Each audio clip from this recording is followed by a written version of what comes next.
রিচা বুলিকে বলে, দেখো বুলি, তুমি হুটহাট করে এভির রুমে কেন চলে যাচ্ছ? আর পুলিশ অফিসারদের বলে, আপনারা এখানে কি করছেন বলুন, কি করছেন? যে কেউ এভাবে চলে যাচ্ছে। পুলিশ অফিসাররা তখন বলে, ওই ম্যাডামই তো আমাদের বললো যে কে ডেকেছে, তাই আমরা চলে গেছিলাম, আর সেই ফাঁকেই উনি ঢুকে গেছিলেন। এরপর রিচা আর কথার মধ্যে তো ঝামেলা শুরু হয়ে যায়। এরপর প্র্যাটিরা চলে আসে আর বলে, কি ব্যাপার, এখানে তো চিৎকার চেঁচামেচি হচ্ছে কেন? প্র্যাটি বুলিকে বলে, এসব কি করছো বুলি? এখন আমাদের কারোর মনের অবস্থা ভালো নয়, তুমি প্লিজ একটু ভালোভাবে থাকো। এদিকে কথা মনে মনে ভাবে, তুমি রিচা যতই চেষ্টা করো না কেন, আমাকে আমার পাচক মশাই থেকে তুমি দূরে সরাতে কিছুতেই পারবে না, তোমার খেলা তো আমি শেষ করবই। এরই মধ্যে ডাক্তারবাবু এসে এভিকে দেখে আর দেখে বলে, পয়জনটা এখনো রয়েছে, এর ফলে উনি হয়তো কোমায় চলে যেতে পারবেন। আর এটা শুনে সবাই অবাক হয়ে যায়।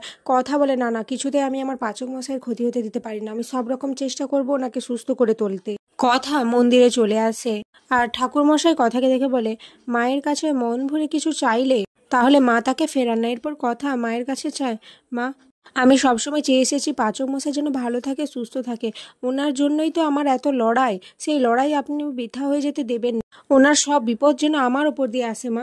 এরপর মায়ের আশীর্বাদী ফুল নিয়ে কথা হসপিটালে চলে আসে আর সে অগ্নির কেবিনে ঢোকার চেষ্টা করে, কিন্তু পুলিশ অফিসাররা তো কিছুতেই তাকে ঢুকতে দেয় না, বাধা দেয়।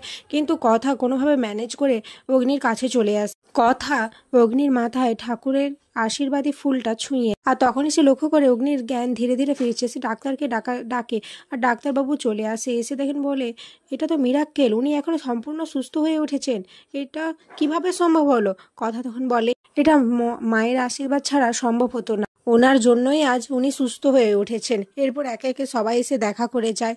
এরপর সবাই চলে গেলে কথা এভির কাছে যে বলে, পাচক মশাই, আমি কি করে আপনার ক্ষতি হতে দিতে পারতাম, আমিই যে আপনার কথা। তখন এভি বলে ওঠে, আমি জানতাম তুই আমার কথা।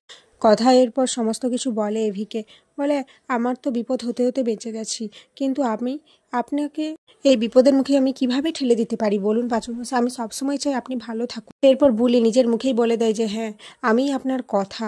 আর এই সমস্তটা কায়দা কানুনের টিম শুনে নেয়। তারা বুঝতে পারে যে তাদের বিগ্রহ ভুল নয়, বলেই হচ্ছে তাদের কথা বেঁচে রয়েছে। আর এখানেই আজকের পর্ব শেষ হয়ে যায়।